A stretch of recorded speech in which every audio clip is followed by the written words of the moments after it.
Nobody expected Court 14 to become the emotional center of Roland Garros that afternoon. The biggest stars were scheduled on the main courts. The television crews were focused on champions, top seeds, and million-dollar names. But tucked away inside one of the smaller stadiums, a 20-year-old Filipina who had never won a match at the French Open was quietly changing the conversation around women's tennis. The scoreboard showed a straight-set loss. 6-4, 6-2 against the 17th seed, Eva Liss. On paper, it looked simple. Another young player learning hard lessons on clay. Another early exit. Another prospect sent home before the second week.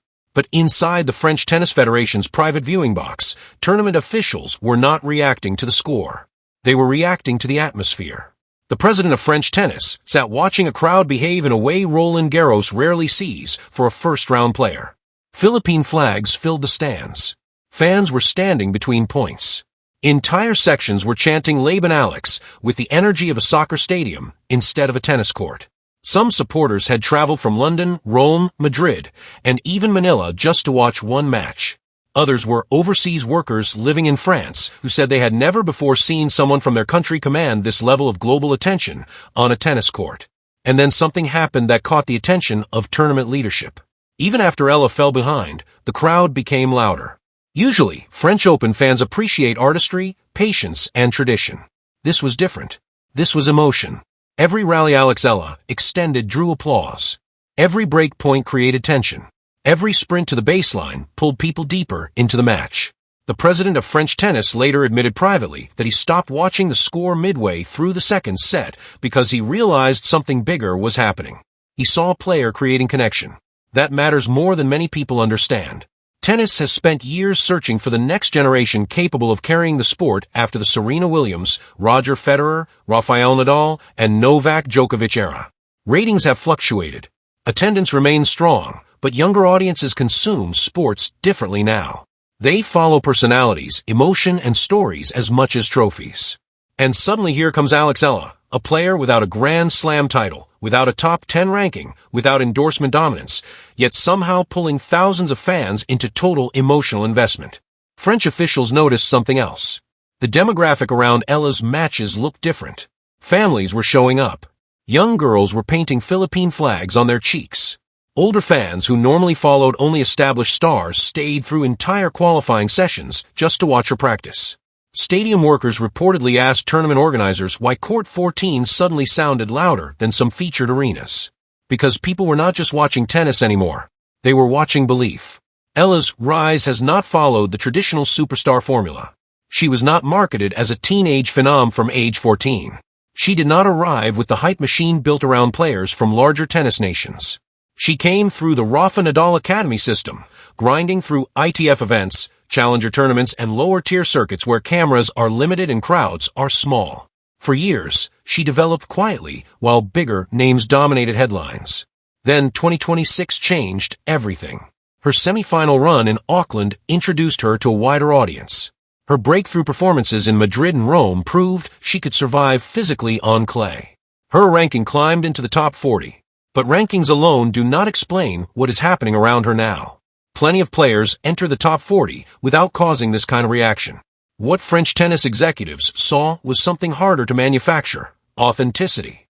Ella competes with visible emotion. Fans can see pressure on her face. They can see relief after difficult holds. They can see her fighting through nerves in real time. Older tennis audiences especially connect with that because it feels honest. It reminds longtime fans of an era before social media training and polished branding turned athletes into controlled corporate products. And while she lost the match, several analysts inside the tournament reportedly came away more impressed with her competitive instincts than with the final score itself. Against a seeded opponent with greater experience on clay, Ella stayed aggressive. She stepped inside the baseline. She attacked second serves. She absorbed pace instead of retreating behind the line. The match exposed weaknesses in consistency and shot tolerance, but it also revealed something critical. She was not intimidated by the stage. That matters heading into the future of women's tennis because the sport desperately needs players who embrace pressure instead of shrinking under it. The president of French tennis later described her as part of the future of the sport, not because she won, but because she changed the feeling inside the stadium. That distinction matters. Tournament directors see hundreds of talented players every year. Most come and go quietly. Very few can transform a first-round match into a global event. And that is exactly what Ella did. By the end of the afternoon, fans were still standing near the exits waiting for a glimpse of her. Children held homemade signs. Security guards struggled to control crowds gathering outside the practice courts. Reporters who originally planned to cover other matches shifted toward Ella's press conference instead. Even in defeat, she became one of the most discussed players of the day. That is why the reaction from French tennis leadership carried so much weight. They were not talking about rankings. They were not talking about statistics. They were talking about impact. Because sometimes the future of a sport announces itself before the trophies arrive. And inside Roland Garros, many people now believe the biggest names at Roland Garros were playing under the brightest lights. Grand Slam champions filled the main stadiums. Television crews crowded around the sport's established stars. Yet inside a smaller court, away from the center of the tournament, one of the most powerful figures in French tennis made a decision that caught people's attention. Gilles Moretin, the president of the French Tennis Federation, skipped the celebrity matches and sat courtside to watch 21-year-old Alex Ela. That alone told experienced tennis observers something important. Moretin has spent decades around elite tennis. He has watched Hall of Fame careers develop from the front row. He understands the difference between hype and real potential. Former players, coaches, and tournament executives do not waste time sitting through early round matches unless they believe they are watching someone who matters to the future of the sport. And on that afternoon in Paris, he chose Ela. The matchup itself looked brutal from the beginning. Across the net stood Iva Jovic, the rising American teenager who had reportedly celebrated Ela's birthday with her just days before the tournament. Friendship disappeared the moment the match began. Jovic attacked immediately with fearless power tennis, the kind of aggressive baseline game that has become increasingly dominant in women's tennis. Her serve was the biggest difference. Ela had spent most of the clay season battling the same problem analysts have discussed for months. Her movement is elite. Her anticipation is advanced for her age. Her left-handed angles create problems for opponents. But her serve remains vulnerable against top-level hitters. On slower clay courts, where points stretch longer and second serves get punished, that weakness becomes impossible to hide. Jovic exposed it early. She broke Ela quickly, jumped out to a 5-1 lead, and forced the Filipina into defensive tennis almost immediately. The rallies were not one-sided emotionally because Ela continued fighting for every point, but tactically the match kept slipping in the same direction. Jovic controlled the pace. She attacked short returns. She stepped inside the baseline and refused to let Ela settle into rhythm. The first set ended 6-4, but the score actually flattered Ela. Several games stretched deep into deuce battles because of her competitiveness, not because she controlled the match. That distinction matters. Veteran tennis audiences understand there are losses where players mentally disappear, and there are losses where players reveal character despite being overmatched physically. Ela fell into the second category. The second set followed a similar pattern. Another early break. Another wave of pressure from Jovic. Another reminder that raw potential alone does not guarantee immediate Grand Slam success. Tennis can be unforgiving that way. A player can electrify crowds 1 month and still get exposed technically the next. That is exactly where Ela's career sits right now. She entered Roland Garros carrying enormous expectations after breakthrough runs earlier in the season. Her rise into the top 40 transformed her into one of the most talked-about young players in Asia. Filipino fans flooded Paris. Overseas workers traveled across Europe just to watch her compete. Social media engagement around her matches exploded. But the deeper reality inside professional tennis remains complicated. Potential attracts attention. Consistency creates champions. Against Jovic, Ela's weaknesses showed up at the worst possible moment. Her second serve sat up too often.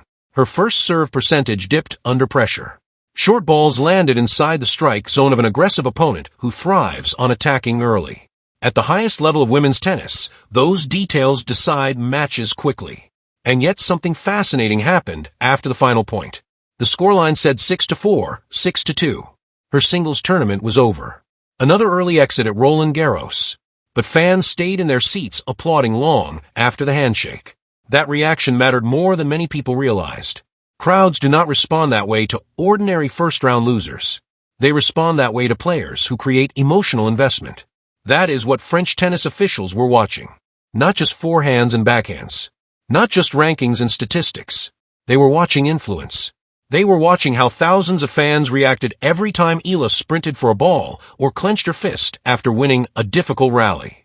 They were watching a young player from a country with almost no major tennis history turn a side court into one of the loudest environments at Roland Garros. For the French Tennis Federation president, that carried significance beyond one defeat. Modern tennis is searching for personalities who can connect globally. The sport knows its legendary generation is aging out. Federer is gone. Nadal is gone. Serena is gone. Djokovic is near the finish line. Tournament executives understand the next era will belong not only to champions, but to players capable of building emotional connection across cultures and continents. Ila is starting to prove she can do that. Even in defeat, cameras followed her leaving the court. Fans crowded the exits hoping for autographs. Children waved Philippine flags from the upper rows. International media asked more questions about her future than about the player who had actually won the match. That tells you everything. Because sometimes a tournament loss can quietly reveal something bigger than victory. Sometimes the people running the sport look beyond the scoreboard and recognize a player whose influence is already growing faster than her results. And that may be exactly what Gilles Moreton saw sitting courtside in Paris.